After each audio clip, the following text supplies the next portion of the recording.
안산 단원구 신길동 휴먼시 아파트 25.673평 경매 물건 살펴봅니다.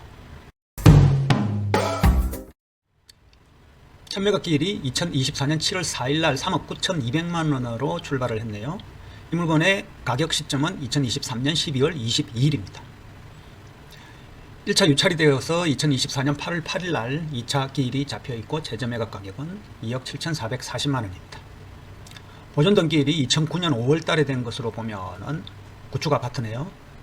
요즘은 인터넷으로 입지를 살펴보는 것이 아주 정보가 풍부하게 나와 있기 때문에 그렇게 제가 굳이 많은 내용을 조사해 가지고 입지가 어떻다라는 내용을 이야기하는 것보다는 손품으로도 충분히 초보자라도 쉽게 찾을 수 있는 것이 입지 분석인 것 같아요. 설령 이 아파트를 가보지 못한 사람일지라도 로드뷰도 이렇게 쉽게 단지를 보면서 로드뷰를 보면은 확인을 쉽게 하는 것이 그렇게 어렵지 않죠. 이게 아파트 보유 내용이죠. 입구는 여기가 아니겠죠. 대로변으로 아파트 입구를 잘 안 주니까 대부분이 위치를 돌아서 다른 쪽으로 보면은 아파트 입구는 여기에 반대쪽에 입구가 있네요. 이 아파트입니다. 가보지 않아도 교통편은 쉽게 찾아볼 수 있겠죠. 예를 들자면은 안산역까지 여기 가고 싶다라고 한다면은 여기에서 걸어서 가는 길도 충분히 찍어보면은 거리가 약 한 927m 정도 나오니까는 1km 정도 보면 되겠죠. 거리가 멀다고 생각이 들면은 여기에서 교통으로 출발지를 선정을 해서 여기 도착지로 여기 안산역을 찍어주면은 버스편으로 하면은 안산역까지 12분, 17분 뭐 버스 많이 있죠. 이렇게 생각을 하고 살펴보면은 가보지 않아도 교통편에 대한 것은 쉽게 이해를 할 수 있고, 물론 경매 정보 사이트에서도 입지에 대한 부분도 학군이나 이런 것들도 쉽게 판단할 수 있는 자료들을 풍부하게 제공해주고 있습니다.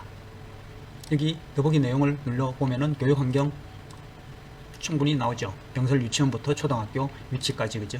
이렇게 나오니까는 쉽게 알 수 있고, 실거래가 통계까지도 다 나오니까는 쉽게 이런 가격을 알 수 있죠. 현장을 어차피 입찰을 하려면 현장을 현장을 가서 조사를 해야 되겠지만은 권리분석에 대한 내용은 현장 가도 조사를 한다는 것이 한계가 있지 않습니까? 권리분석을 할 때 가장 중요한 부분은 임차인 현황인데 신씨가 거주하고 있는 것은 뭐 배당금 없음 임차인 이렇게 해놨는데 어떤 내용인지 한번 살펴볼 필요가 있겠죠. 박씨가 소유자고 박씨가 채무자인데 채권자는 신한은행입니다. 임차인으로는 신씨가 되어 있는데 15년도에 입주를 전입을 했네요. 15년도에 전입을 했고 이보다 더 앞서는 2009년도에 신한은행에서 건저당권이 있으니까는 말소기준 등기가 2009년이니까는 뭐 대항력은 없음이라고 표시가 나오네요. 깔끔하게 나오니까는 이 이후에 있는 모든 내용들은 대부분이 건저당 가처분이 없이 가압류, 압류 정도니까는 다 말소가 되는 것으로 생각을 하시면 됩니다. 결론적으로는 권리관계에 있어서 낙찰자가 추가로 인수해야 되는 부담은 없어 보이는 내용입니다. 자, 그렇다면은 가격의 문제가 남는 것이네요. 단지 정보 보기 전에 건물 정보를 살짝 살펴보면은 84.87평방미터고 14층에 있는 건물이네요. 84.87 요 건물이죠. 전체 194세대가 있고요. 이 평수로는 자, 2019년도에 2억 8천, 2억 하반대의 금액으로 형성되고 있다가 2022년도에 뭐 4억 5천까지 오르는 일도 있었고요. 지금은 많이 조정돼 가지고 다시 4억대, 3억 이 정도 금액을 보이고 있습니다. 실거래가가 3억 8,800 이렇게 보이는데 상당히 아파트 가격이 그래도 어느 정도 가격을 지탱을 해주고 있구나라는 느낌이 들죠. 4억 정도로 매물이 나와 있고 11층인데 3억 8천 나와 있고 14층인데 4억 정도로 나와 있고 매매가 3억 8천 이 정도라면은요, 이것보다도 더 낮은 금액으로 차익을 생각하는 투자를 해야 되는 것이 경매 투자자의 기본이죠. 실거래가 시세 변동 차트를 살펴보더라도요, 이 당시에 2021년 22년도에 이 정도 높은 금액으로 가격이 형성되어 있다가 지금 다시 3억 6,500, 2024년도 초에는 3억 7천 이런 식으로 되어 있고, 거래된 사례는요, 매물은 4억대 이렇게 나와 있지 않습니까? 4억으로 매매 희망을 하고 있는 가격들이 있지만은 3억 9,200 이렇게 1차 감정이 되어 있고 떨어졌지 않습니까? 24년도 1월 달에 3억 5천, 3억 9천, 3억 6천 이런 식으로 나와 있는 금액의 평균을 볼 때는요, 요것을 감안을 해가지고요, 감안을 해가지고 가격을 판단을 해야 되는 것이지, 적어도 3억 초중반을 넘게 되면은요, 2024년도에 3억 5천 거래가 있었지 않습니까? 자, 실거래가 내역을 한번 살펴보더라도 24년도 4월, 3월, 2월 이 가격대가 이 정도로 형성되어 있고 저층이라서 뭐 3억 천에 형성이 되어 있는 것을 감안을 한다면은 3억 초반을 넘어가는 금액으로 써내는 것은 다소 무리한 경매 투자자의 포지션이 아닌가 이런 생각이 듭니다. 2억 7,400이지만 3억 초반대로 생각을 해서 입찰 가격을 정하는 것이 무난하지 않을까. 그래야 금매로 팔아서 작은 차익을 단기 차익이라도 실현할 수 있는 그런 투자가 될 수 있지 않을까 이런 생각을 해봅니다. 물론 이 아파트 단지가 미래에 다시 치고 오를 것이다 라고 생각을 한다면야 가격을 그보다 조금 더 높은 가격으로 써내시겠지만은 그런 생각을 하는 분이라면은 굳이 경매로 힘들게 매수를 하는 것보다는 일반 투자로 매수를 하는 편이 오히려 더 현명한 투자가 아닌가 그런 생각을 해봅니다.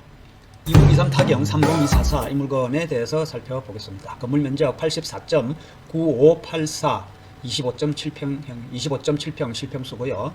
최초 감정된 가격은 4억 8,100만원인데 2024년 7월달에 1차 기일이 잡혀서 유찰이 됐고 8월달에 3억 3,670만원으로 2차 기일이 잡혀 있습니다. 보존 등기일은 2021년인 거 보니까 약 한 3년 정도 경과된 아파트이고요. 이 아파트의 가격 시점은 2023년 작년 1월 19일 시세 기준으로 감정 평가된 금액입니다. 전용 25.7평이니까 일단 임차인 현황을 살펴보면 전부 소유자가 사용한다고 조사되어 있기 때문에 추가로 인수해야 되는 임차인의 권리관계의 문제는 그렇게 염려할 내용은 보이지 않습니다. 건조단가 설정된 것이 2021년 7월달이고 4억 5천만 원으로 되어 있는데 원래 대출 건조단권자는 현대해상화재보험주식회사네요. 901호 아파트이고 전체 20층 중에서 9층이네요. 김포 골드라인 마산역까지 거리가 찍어보면은 여기서 약 한 700m, 800m 정도 거리가 나옵니다. 여기에서는 설령 버스 타는 곳이 여기 있죠. 여기에서 버스를 타게 되면 한 정거장만 가면 되는 것인데 걸어가는 시간을 약 한 10분 정도 생각을 해야 되겠죠. 매매가 거의 4억 하한가 4억 천에서 상한가 4억 5천이니까는 평균으로 4억 3천 정도를 보시면 될 것 같고 현재 나와 있는 매물 가격은 4억 8천 1층이 4억 2천에 나와 있고 5층이 4억 8천에 나와 있습니다. 4층도 4억 6천 4억 6천 나와 있는데 실제 거래된 가격은 상한가가 4억 5천 정도고 하한가가 4억 천 되어 있으니까는 4억 한 4, 5천 정도가 매매가 된 가격으로 보시면 되는데 1층은 조금 층에 따른 좀 특수한 저가 가격이고 희망 가격이 4억 6천 이 정도로 나와 있으니까는 아직 매물이 소화가 되고 있지 않네요. 그죠? 낙찰받고 매각을 쉽게 할 수 있으려면 현재 나와 있는 이 시세보다는 더 저렴한 가격으로 매각을 할 수 있을 것 같습니다. 그런 판단이란다면은 3억 3,670만 원이 최저가이지만은 4억 초반 내외로 이렇게 입찰가를 정하는 것이 무리가 없는 것이지 4억 5천까지 써내게 되면은요 실제로 매도해서 단기 차익을 실현하기에는 다소 무리가 있는 가격이 될 수 있을 겁니다. 물론 실수요자라면은 지금 나와 있는 매물 가격보다 약간 저렴한 가격으로 매수를 한다는 생각으로 할 수 있겠습니다만은 우리는 경매 투자자 입장에서는 실제로 이 입찰할 수 있는 금액을 4억 초반 정도로 생각을 하고 입찰 금액을 정하고 거기에 명도 또 해야 되는 부분도 있는 것을 감안을 한다면은 4억 초반 언저리로 판단을 하는 것이 현명할 것 같습니다.